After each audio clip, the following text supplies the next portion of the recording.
Good morning dear student, welcome to the way of solution number 1 study channel West Bengal. তো আমি তোমাদের Dalton sir. তোমরা এখন পাচ্ছ ভারতের ইতিহাস থেকে একটি প্র্যাকটিস ক্লাস।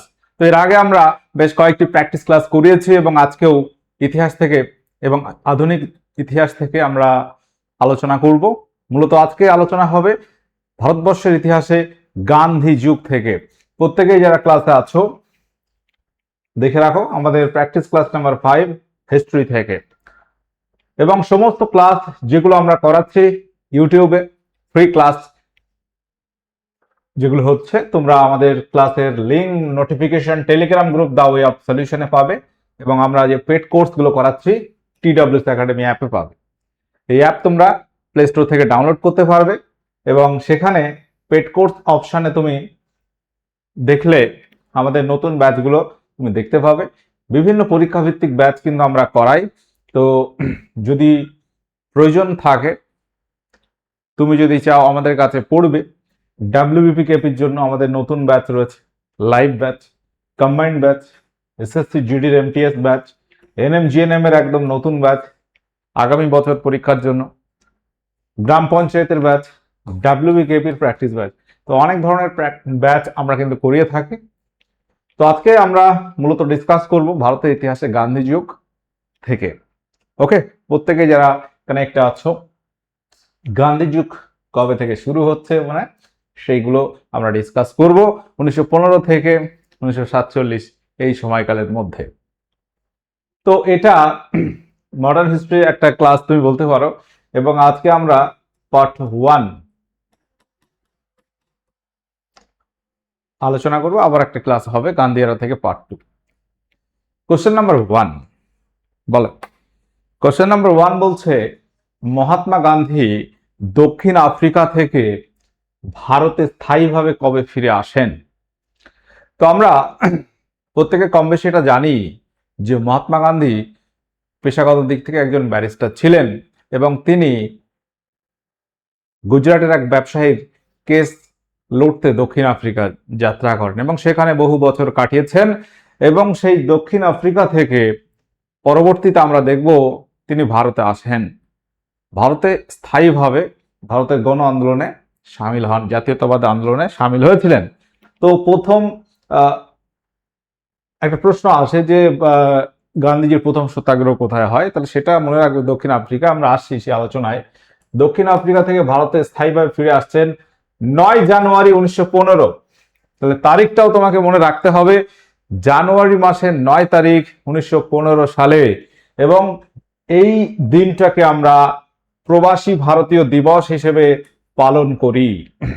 1915 সালে 9 জানুয়ারি গান্ধীজি দক্ষিণ আফ্রিকা থেকে ভারতে ফেরেন, এবং এই দিনটি স্মরণে রেখেই ভারতীয়রা প্রত্যেক বছর প্রবাসী ভারতীয় দিবস আমরা 9 তারিখে পালন করি। কোশ্চেন নাম্বার 2, কাকে মহাত্মা গান্ধী তার রাজনৈতিক গুরু বলে মনে করতেন? এখানে উত্তর কি হবে? কোশ্চেন নাম্বার 2 খুব আসে পরীক্ষায়। তো ভারতের স্বাধীনতা সংগ্রামের ইতিহাসে গান্ধীজির যে অবদান, সেটাকেই আমরা গান্ধী যুগ বলছি। একটা যুগের আলোচনা এখানে কিন্তু হচ্ছে।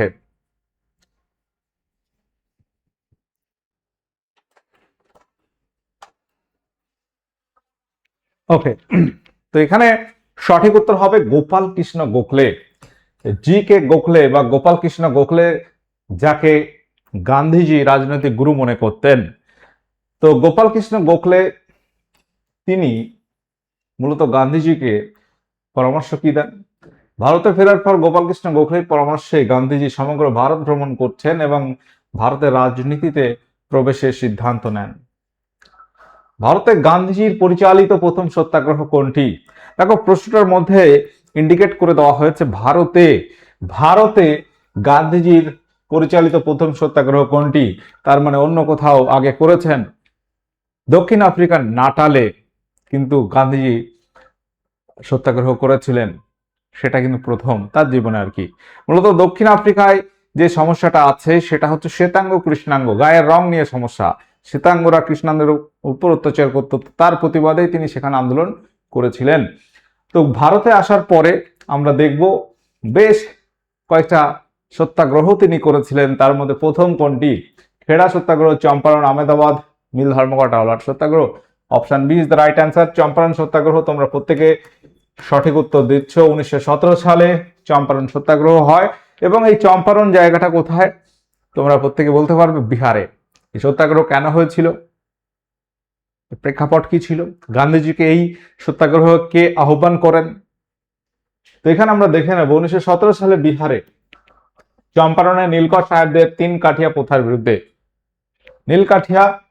নীলকর সাহেবদের 3 কাঠিয়া প্রথার বিরুদ্ধে গান্ধীজি তার প্রথম সফল সত্যাগ্রহ আন্দোলনের পরিচালনা করেন। তো এই চম্পারণ সত্যাগ্রহ মূলত তাহলে কেন হয়েছিল? বিহারের চম্পারণ ওই এলাকাতে আমরা দেখব যে ইংরেজরা অর্থাৎ নীলকর সাহেবরা বিঘা প্রতি 3 কাঠা মানে 1 বিঘা মানে 20 কাঠা, 3 কাঠাতে একেবারে ম্যান্ডেটরি হিসেবে নীল চাষ করতে বাধ্য করতো। কিন্তু সেই সময় বিশ্ববাজারে কৃত্রিম নীল প্রচলন হওয়ায় এই নীল চাষ করাটা কিন্তু একটা লোকসানজনক ছিল, যার ফলে তারা এর বিরুদ্ধে আন্দোলন করেন। তো চম্পারণে কৃষক আন্দোলনের নেতৃত্ব দেওয়ার জন্য কে গান্ধীজিকে আমন্ত্রণ জানিয়েছিলেন? সঠিক উত্তর আমরা কি করব? রাজেন্দ্র প্রসাদ, রাজকুমার শুক্লা, জে.বি. কৃপালিনী, অনুগ্রহ নারায়ণ সিনহা। কোশ্চেন নাম্বার 4, সঠিক উত্তর কি হবে প্রত্যেকে বলবে। অনেক কিছু জানার আছে আমাদের আজকের ক্লাসে এবং এই বিষয় থেকে কিন্তু পরীক্ষায় প্রশ্ন থাকে। এই চম্পারণ সত্যাগ্রহ যেখানে গান্ধীজি তাকে আমন্ত্রণ করেছিলেন রাজকুমার শুক্লা নামক ব্যক্তি। রাজকুমার শুক্লা 1916 সালে কংগ্রেস অধিবেশনে তার সঙ্গে গান্ধীজির পরিচয় হয়েছিল এবং সেখানেই তিনি এই ঘটনাগুলো বলেছেন এবং দেখা যাচ্ছে যে তিনি পরবর্তীতে এখানে যোগ দিয়েছিলেন। স্থানীয় কৃষক নেতা রাজকুমার শুক্লা 1916 সালে লখনৌ কংগ্রেসে গান্ধীর সঙ্গে দেখা করেন এবং চম্পারণে নীল চাষীদের করুণ অবস্থা পরিদর্শন ও নেতৃত্ব দেওয়ার অনুরোধ তাকে জানানো হয়। কোশ্চেন নাম্বার 5, গান্ধীজি ভারতে প্রথম কোন আন্দোলনে অনশন অস্ত্র হিসেবে ব্যবহার করেন? হাঙ্গার স্ট্রাইক, যেটাকে তিনি অস্ত্র হিসেবে ব্যবহার করেছেন। উত্তর কি হবে? Option A Kheda Satyagraha, option B Champaran, option C Ahmedabad mill ধর্মঘট, অপশন ডি অসহযোগ আন্দোলন। তো উত্তর কি হবে প্রত্যেকে বলবে। তো গান্ধীজির মূলত পন্থাটা কি ছিল? সত্যাগ্রহ, অহিংস সত্যাগ্রহ পথ তিনি অবলম্বন করেন, অর্থাৎ সত্যের পথে থাকতে হবে দৃঢ়ভাবে। ঠিক আছে, সত্যের জয় একদিন হবেই, সেই বিশ্বাসটা রেখেই কিন্তু তিনি বিভিন্ন আন্দোলন করতেন এবং সেখানে কাউকে মেরে নয়, মানুষের মন পরিবর্তনের দ্বারাই কিন্তু স্থায়ী পরিবর্তন সম্ভব, তাই না? সেটাকেই তিনি বেছে নেন এবং অনশনটাকে একটা অস্ত্র হিসেবে ব্যবহার করেছেন। আহমেদাবাদ মিল ধর্মঘট 1918-তে। দেখো, গান্ধীজির প্রথম সত্যাগ্রহ চম্পারণ ভারতে, তারপর আহমেদাবাদ মিল, খেড়া একই সময় পরপর কিন্তু করেছিলেন। তো এই আহমেদাবাদ মিল ধর্মঘট মূলত যেটা ছিল 50%, 1918 সালে আহমেদাবাদ সুতাকল শ্রমিকদের 50% প্লেগ বোনাসের দাবিতে আন্দোলন চলাকালীন গান্ধীজি ভারতে প্রথম আমরণ অনশন শুরু করেছিলেন এবং সেটা কাজে দেয়। আমরা দেখব এই তোমার আহমেদাবাদ মিল ধর্মঘট বা আহমেদাবাদ সত্যাগ্রহটা কিন্তু সফল হয়। 50% দাবি ছিল, কিন্তু আলটিমেট দেখা যায় যে সেই সময় প্লেগ বোনাস বন্ধ করেছিল, যার ফলে একটা এমনি তো সেই সময় প্রথম বিশ্বযুদ্ধের ওই সময় দেখা যাবে বিভিন্ন দ্রব্যমূল্যের দাম বৃদ্ধি পায়, সাধারণ মানুষের কিন্তু জীবন ধারণ করাটা একেবারে অসহনীয় হয়ে পড়ে, যার ফলে এই দাবি তো স্বাভাবিক ছিল। সুতাকল, প্লেগ রোগটা কি বাহিত রোগ আমরা জানি, ইঁদুর বাহিত রোগ, আর সুতাকল মানে ইঁদুর তো থাকবেই। তো সেখানে বোনাসটা বন্ধ করে দিয়েছে এবং তাদের বেতন বৃদ্ধির দাবিতে আন্দোলন করেছিল এবং দেখা যায় যে 50% দাবি ছিল, 35% শেষ পর্যন্ত রাজি হয়।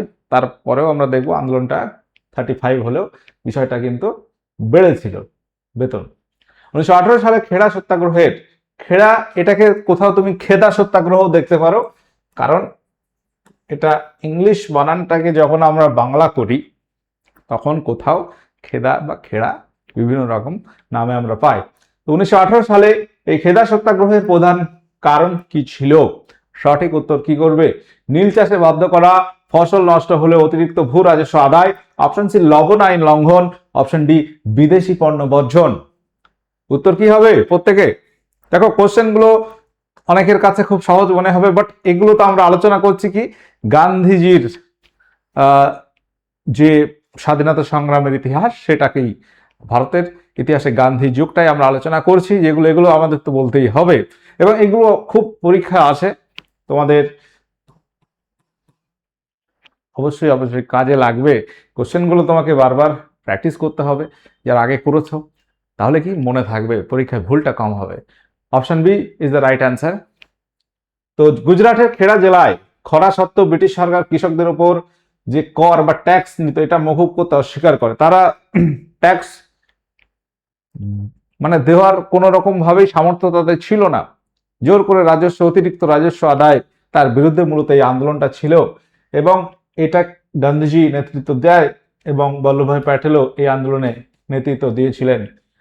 তো এই আন্দোলনের ফল কি হয় আমরা দেখব, যে এটাও সফল সত্যাগ্রহ আমরা বলবো, কারণ এখানেও দেখা যাবে যে এই যে ট্যাক্স বা তোমার রাজস্ব কিন্তু মকুব করে দেওয়া হয় কৃষকদের। বলা হয় শেষ পর্যন্ত কি বলা হয়, যে যারা দিতে সক্ষম তারাই দেবে, বাদ বাকিদের দেওয়ার দরকার নেই।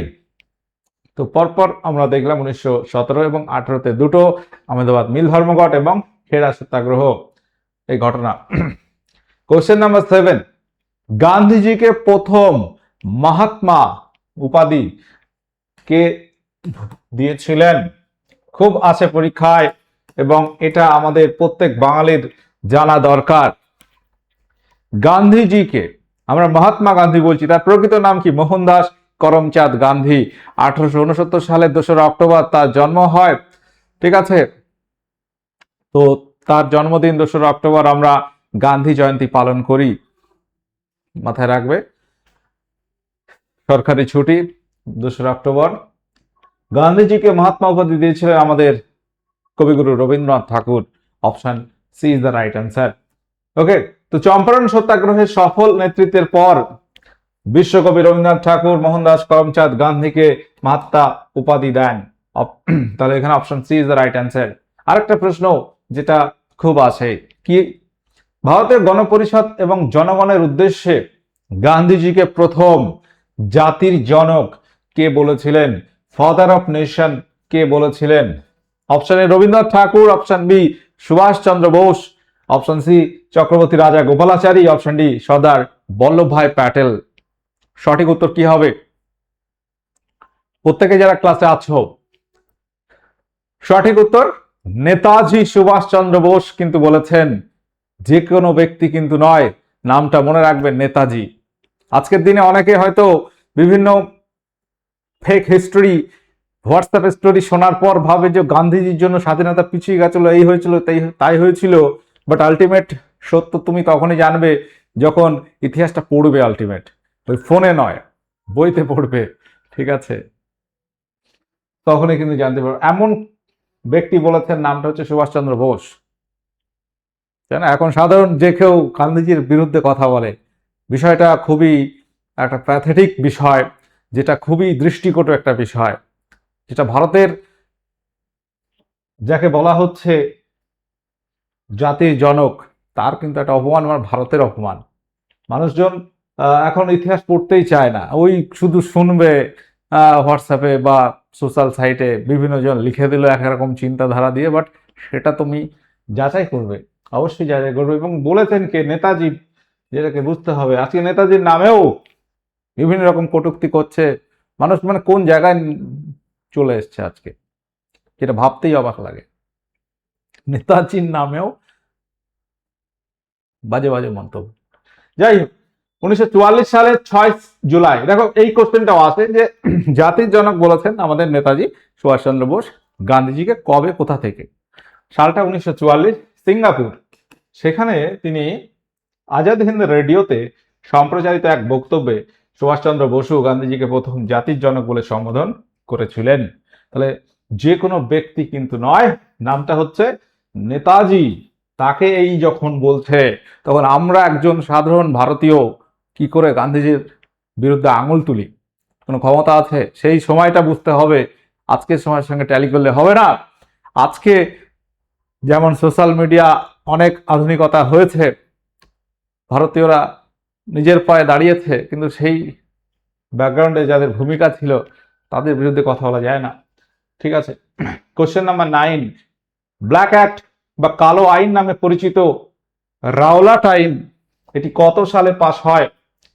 রাওলাট আইন, এই আইনটাকে কালা আইন বলেছিলেন আমাদের গান্ধীজি।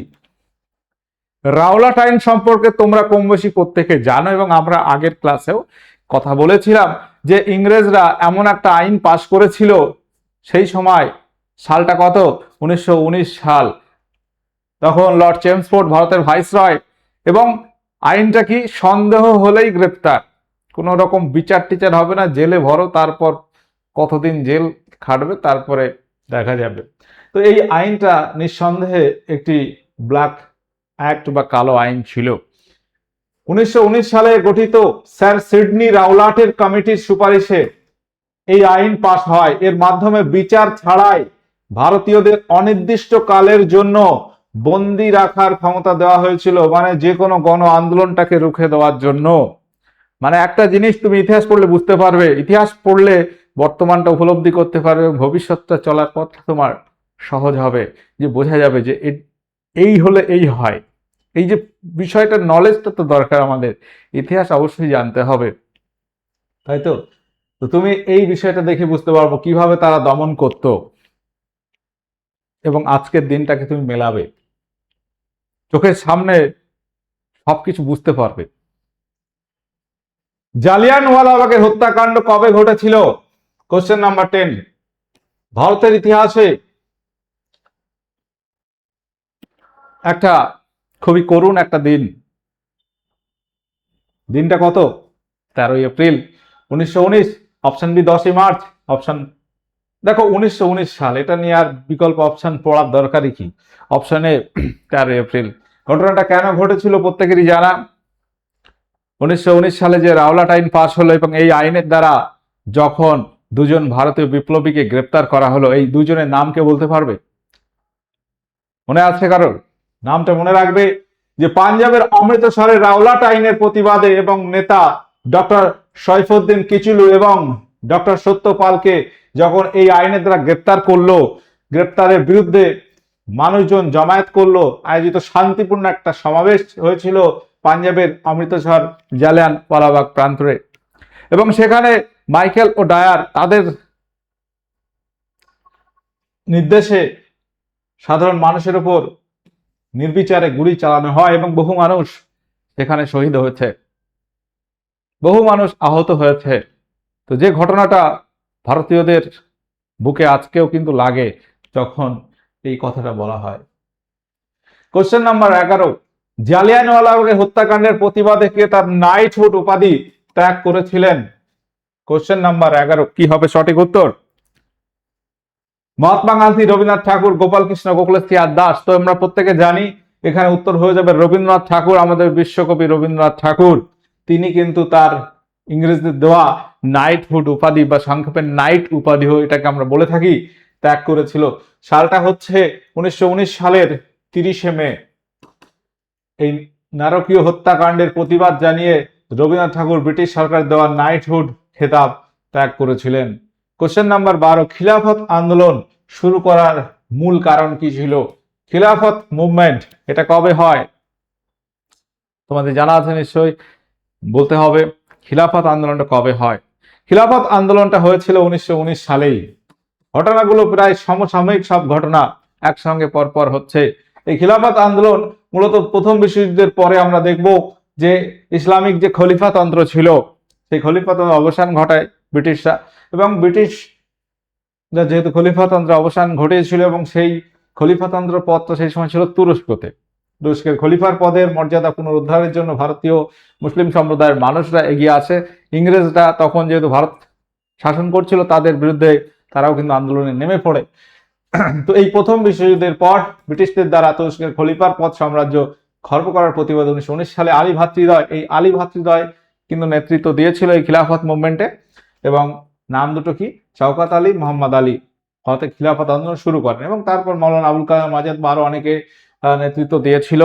পরে একটা খিলাফত কমিটি গঠিত হবে, সেখানে আমরা দেখব যে গান্ধীজিও যোগদান করবে, গান্ধীজিও নেতৃত্ব দেবে, নেতৃত্বের ভার তুলে নেবে। পরবর্তীতে কি হয়, এই খিলাফত আন্দোলন, তাহলে নেতা কে ছিল, এটা ডাব্লিউবিসিএস এর পরীক্ষায় এসেছে বহুবার। Option B is the right answer. তো গান্ধীজি পরিচালিত প্রথম গণ আন্দোলন কোনটি? প্রশ্নটা দেখো, কোশ্চেন নাম্বার 14, গান্ধীজি পরিচালিত প্রথম গণ আন্দোলন কোনটি ছিল? Option A Champaran Satyagraha, option B Bharat ছাড়ো আন্দোলন, অপশন সি অসহযোগ আন্দোলন, অপশন ডি আইন অমান্য আন্দোলন। সঠিক উত্তর কি হবে? দেখো প্রশ্নটা হচ্ছে প্রথম গণ আন্দোলন। গণ আন্দোলন একটা মাস মুভমেন্ট। দেখো চম্পারণ সত্যাগ্রহ প্রথম সত্যাগ্রহ, বাট এটা কখনোই গণ আন্দোলন নয়। গণ আন্দোলন তখন বলা হয় যখন সেটা সারা দেশব্যাপী ছড়িয়ে পড়ে। চম্পারণ একটা নির্দিষ্ট স্থানের মধ্যে সীমাবদ্ধ ছিল, বা আহমেদাবাদ, খেরা, এগুলো কিন্তু নির্দিষ্ট স্থানের মধ্যে সীমাবদ্ধ ছিল। কিন্তু আমরা যদি দেখি এখানে ভারত ছাড়ো আন্দোলন, অসহযোগ আইন অমান্য, এগুলো সব গণ আন্দোলন ছিল। কিন্তু প্রথম কোনটা? প্রথম কিন্তু অসহযোগ আন্দোলন, নন কোঅপারেশন মুভমেন্ট। অসহযোগ আন্দোলন শুরু হয় 1920 সালে, এবং এই অসহযোগ আন্দোলন যার সঙ্গে খিলাফত আন্দোলনটা কিন্তু মার্চ করে দেওয়া হয়, জুড়ে দেওয়া হয়। তখন গান্ধীজি দেখেছিলেন এই সুবর্ণ সুযোগ, যেখানে দেখো উদ্দেশ্য সবার এক, সে খিলাফত মুভমেন্ট চলছে ব্রিটিশদের বিরুদ্ধে। সমস্ত ভারতীয় সেই সময় চাইলো কি, পাশাপাশি গান্ধীজি যেটাকে মাস্টার স্ট্রোক বলতে পারো তুমি, এই যে হিন্দু মুসলিম ঐক্যটা তিনি একসঙ্গে এই জাতীয়তাবাদ অর্থাৎ এই ব্রিটিশ বিরোধী আন্দোলনে সামিল করতে সক্ষম হয়েছিলেন এই অসহযোগ আন্দোলনের দ্বারা।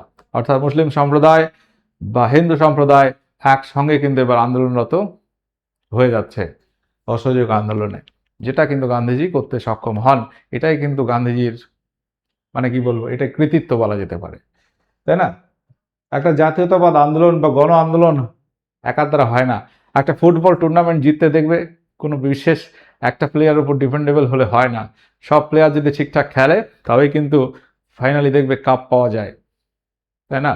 হতে পারে একটা টিমে অনেক তারকা প্লেয়ার, বাট জিততে পারছে না, ঐক্যবোধটা কিন্তু দরকার। তো এই ঐক্যটা, সম্প্রীতিটা তৈরি করতে গান্ধীজি সক্ষম হন এই অসহযোগ আন্দোলনে, খিলাফত মুভমেন্টটাকে জুড়ে দেয়, এবং এটা হয়ে যায় ভারতের একটি গণ আন্দোলন।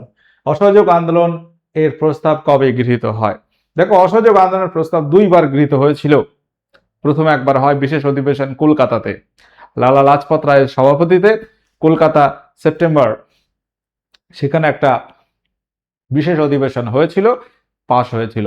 পরবর্তী কংগ্রেসের যে বার্ষিক অধিবেশনগুলো হতো মূলত ডিসেম্বরেই হতো, শেষের দিকে। সেই ডিসেম্বর 1920 সালে অধিবেশনটা কোথায় হয়? অমরাবতী, নাগপুর।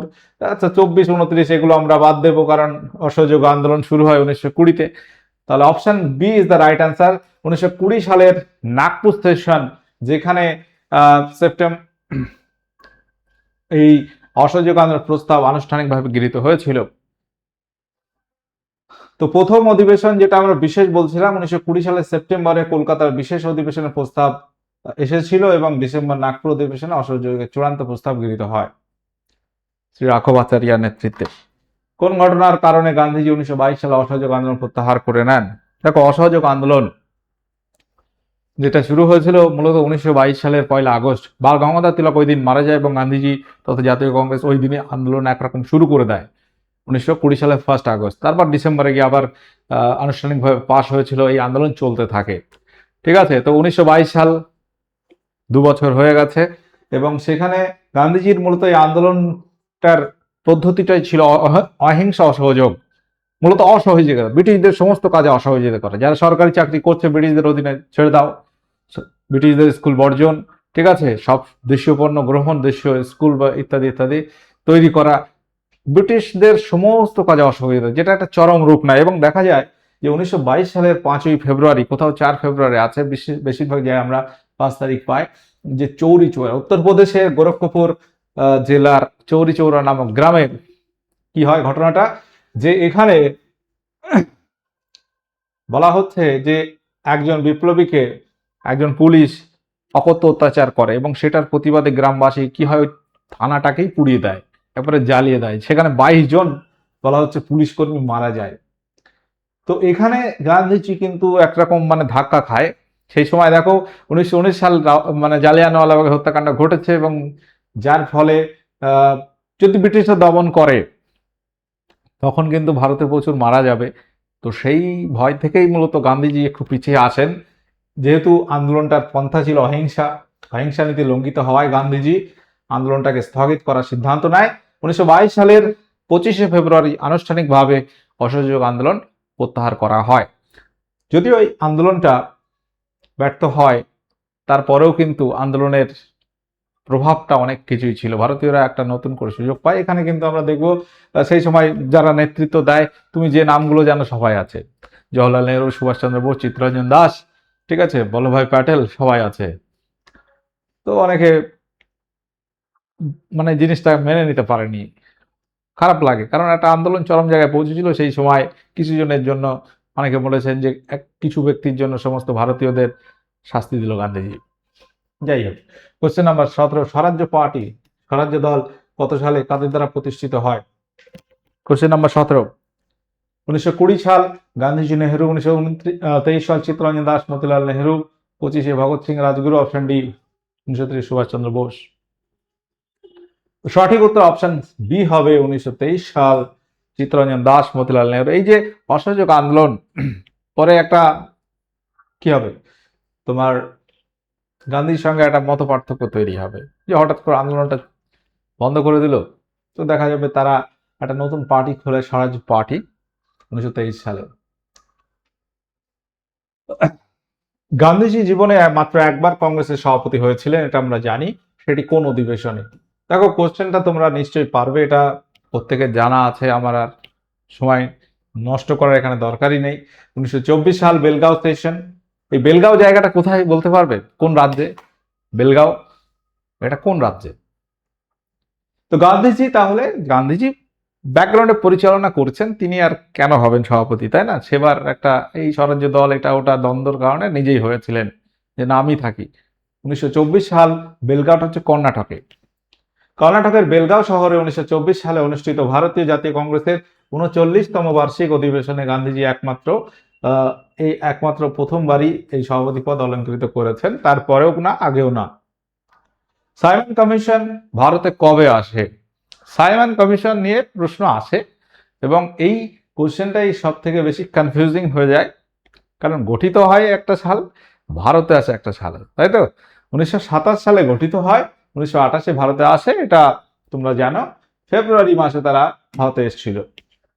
মূলত 1919 সালে ভারত শাসন আইন তার পর্যালোচনার জন্য এই কমিশনটা গঠিত হয় 1927 সালে ইংল্যান্ডে। 1928 সালের 3রা ফেব্রুয়ারি ভারতে পৌঁছায়। তো সাইমন কমিশন যখন ভারতে পৌঁছায়, সাইমন কমিশন বিরুদ্ধে মানুষ প্রতিবাদ করে, এর বিরোধিতা করে, ঠিক আছে? এটা মূলত 1919 সালের ভারত শাসন আইনটাকে পর্যবেক্ষণ করার জন্য, পাশাপাশি ভারতীয় একটা সাংবিধানিক প্রশাসনিক সংস্কারের জন্য আসে, এবং সেখানে কোনো ভারতীয় সদস্য নেই, 7জন সদস্য ছিল, সবটাই ইংরেজ, যার কারণে ভারতীয়রা এর বিরুদ্ধে আন্দোলন করে। গো ব্যাক সাইমন, এরকম ধ্বনি চলে আসে। লালা লাজপত রায় সেখানে ইংরেজ পুলিশের লাঠির আঘাতে মাথায় লাগে, পরবর্তীতে মারা যায় এই সাইমন কমিশন বিরোধী আন্দোলনে। তো আমাদের যে সমস্ত ব্যাচ আমরা করাচ্ছি TWS একাডেমি অ্যাপ তোমরা প্লে স্টোর থেকে ডাউনলোড করতে পারবে, চাইলে অবশ্যই জয়েন করতে পারো, অনেক রকম পরীক্ষার ব্যাচ আছে। কোশ্চেন নাম্বার 21-এ আসছি, হিন্দ স্বরাজ এই বইটি গান্ধীজি কোন ভাষায় কবে লেখেন? দেখো, কোশ্চেন যেগুলো আছে, যাদের পড়া আছে, জানা আছে, খুব সহজ, বা যারা নতুন আছো তাদের কাছে কিন্তু খুব ইন্টারেস্টিং লাগবে। নিশ্চয়ই কোশ্চেনগুলো খুব ইন্টারেস্টিং এবং পরীক্ষায় আসবে, ঠিক আছে? প্রত্যেকে কিন্তু নোট করবে, যাদের এই কোশ্চেনগুলো মনে হচ্ছে যে লিখে রাখা দরকার বা পারছো না। যারা পারছো ঠিক আছে, আর যারা পারছো হয়তো দুটো একটা ভুল গেল, ওইটা তুমি নোট করবে। হিন্দ স্বরাজ বইটি লিখেছেন গান্ধীজি কোন ভাষায়? গুজরাটি। 1909 সালে মূলত তিনি লন্ডন থেকে দক্ষিণ আফ্রিকা যাচ্ছিলেন জাহাজে, সেখানে SS কিলডোনান ক্যাসেল জাহাজে বসে গান্ধীজি তার মূল তত্ত্বমূলক গ্রন্থ হিন্দ স্বরাজ, যেটি গুজরাটি ভাষায় লিখেছিলেন। অপশন বি এখানে সঠিক উত্তর। কোশ্চেনটা দুটো রকমই কোশ্চেন হয়। হিন্দ স্বরাজকে লিখেছেন, এটাও কোশ্চেন হয়। হিন্দ স্বরাজ গান্ধীজি লেখেন কখন? লন্ডন থেকে দক্ষিণ আফ্রিকা যাওয়ার সময় জাহাজে বসে লিখেছিলেন। সেটা কোন ভাষায় লেখেন সেটাও কিন্তু আমাদের এখানে জানানো হলো। জাহাজটার নামটাও এখানে কিন্তু লেখা আছে, চাইলে লিখে নিতে পারো। কোশ্চেন নাম্বার 22-এ আসবো। 1919 সালের আবার কিন্তু একটু ফিরে আসলাম। নিখিল ভারত খিলাফত সম্মেলন এটা গঠিত হয়, এর সভাপতি কে নির্বাচিত হয়েছিলেন? অল ইন্ডিয়া খিলাফত কনফারেন্স, যেটা সভাপতি কে নির্বাচিত হন? সঠিক উত্তর এখানে আমাদের অপশন সি মহাত্মা গান্ধী হবে। কোশ্চেন নাম্বার 22, হিন্দু মুসলিম ঐক্য সুদৃঢ় করার উদ্দেশ্যে গান্ধীজি খিলাফত আন্দোলনের সমর্থন জানান। 1919 সালের নভেম্বরে দিল্লিতে অনুষ্ঠিত খিলাফত সম্মেলনের সভাপতি নির্বাচিত হয়েছিলেন। কোশ্চেন নাম্বার 23, গান্ধীজির বিখ্যাত ডান্ডি পদযাত্রা কবে কোথা থেকে শুরু হয়? আমরা আজকের কোশ্চেন শেষ করব, আর একটা দুটো কোশ্চেন আছে। ডান্ডি পদযাত্রার দ্বারা শুরু হয় আইন অমান্য আন্দোলন, এবং এই আইন অমান্য আন্দোলন শুরু হয়েছিল 12ই মার্চ 1930 সবরমতী আশ্রম থেকে। গুজরাটের সবরমতী আশ্রম থেকে ডান্ডির উদ্দেশ্যে যাত্রাটা শুরু হয়, এটা আমরা মনে রাখবো। 78 জন অনুগামীকে নিয়ে আহমেদাবাদের সবরমতী আশ্রম থেকে 241 মাইল দূরে সমুদ্র উপকূলে ডান্ডি গ্রামের উদ্দেশ্যে পদযাত্রা শুরু হয়, এবং 6 এপ্রিল লবণ আইন ভঙ্গের দ্বারা আইন অমান্য আন্দোলন শুরু হয়েছিল। এই আইন অমান্য আন্দোলনের সময় গুজরাটের ধারাসোনা লবণ সত্যাগ্রহে কে নেতৃত্ব দিয়েছিল? কোশ্চেনটা অনেকের কাছে প্রথম শুনতে পারো বা নতুন লাগতে পারে। আইন অমান্য আন্দোলনের সময় গুজরাটের ধারাসোনা লবণ সত্যাগ্রহ মানে একটা স্থানের নাম, সেখানে কে নেতৃত্ব দেন? Kasturba Gandhi, Sarojini Naidu, Matangini Hazra, Aruna Asaf Ali? Right answer option B হবে সরোজিনী নাইডু। দেখো, গান্ধীজির গ্রেপ্তার হওয়ার পর 21শে মে 1930 সালে সরোজিনী নাইডু, ইমান সাহেব, গান্ধীজির পুত্র মণিলাল তারা ধরাশোনা লবণ কারখানায় অহিংস সত্যাগ্রহের নেতৃত্ব দেন। মার্কিন সাংবাদিক ওয়েব মিলার এর বিবরণ লিপিবদ্ধ করেছেন। কোশ্চেন নাম্বার 25, গান্ধী আরউইন চুক্তি কবে, যেটাকে দিল্লি চুক্তিও বলা হয়, কবে স্বাক্ষরিত হয়? গান্ধী আরউইন, দেখো এই যখন আইন অমান্য আন্দোলন শুরু হয় 1930 সালে, সেই সময় এই আইন অমান্য আন্দোলন যাতে বন্ধ করে সেই জন্য প্রথম গোলটেবিল বৈঠক হয় সমসাময়িক বিভিন্ন বিষয় নিয়ে আলোচনার জন্য লন্ডনে। ফার্স্ট রাউন্ড টেবিল কনফারেন্স, যেখানে জাতীয় কংগ্রেস পার্টিসিপেট করেনি, যোগ দেয়নি। যখন যোগ দেয়নি তখন আরউইন আসলো গান্ধীর সঙ্গে একটা চুক্তি করতে, মিটমাট করতে। তো সেই চুক্তিটাকে গান্ধী আরউইন চুক্তি বলা হয় 5ই মার্চ 1931, এবং এর ফলে গান্ধীজিরা সম্মতি দেয় যে হ্যাঁ, জাতীয় কংগ্রেস পার্টিসিপেট করবে সেকেন্ড রাউন্ড টেবিল কনফারেন্সে। তো ভাইসরয় লর্ড আরউইন মহাত্মা গান্ধীর মধ্যে চুক্তি স্বাক্ষরিত হয়, যার মাধ্যমে কংগ্রেস আইন অমান্য আন্দোলন স্থগিত করতে এবং দ্বিতীয় গোলটেবিল বৈঠকে যোগ দিতে সম্মত হয়। মানে তাহলে সব যদি মেনে নেয়, গান্ধীজি এখানে কিছু প্রস্তাব দেয়, তাহলে কি হবে? তাহলে গোলটেবিল বৈঠক যোগদান করবে এবং আইন অমান্য তুলবে। আচ্ছা, কংগ্রেসের একমাত্র প্রতিনিধি গান্ধীজি কোন গোলটেবিল বৈঠকে যোগদান করেন? এটা তোমাদের হোমওয়ার্ক থাকলো। আমরা এরপর থেকেই পার্ট 2 শুরু করব। দেখো, গান্ধীজি সম্পর্কে অনেক কিছু বলার থাকে বা আছে, জানার আছে আমাদের, তো সেটা সম্পর্কে আরো কোশ্চেন যেগুলো আছে, কোশ্চেনগুলো আমরা একদম পরীক্ষার আলোকেই করছি। যে কোনো পরীক্ষা তুমি দাও না কেন, দেখবে কোশ্চেন আসছে এখান থেকে, আছে। গান্ধীজির বাদ দিলে আর কিছু থাকে না ইতিহাসে, ঠিক আছে, মানে স্বাধীনতা সংগ্রামের ইতিহাসে। ওকে, তো পড়তে হবে, পড়তে হবে।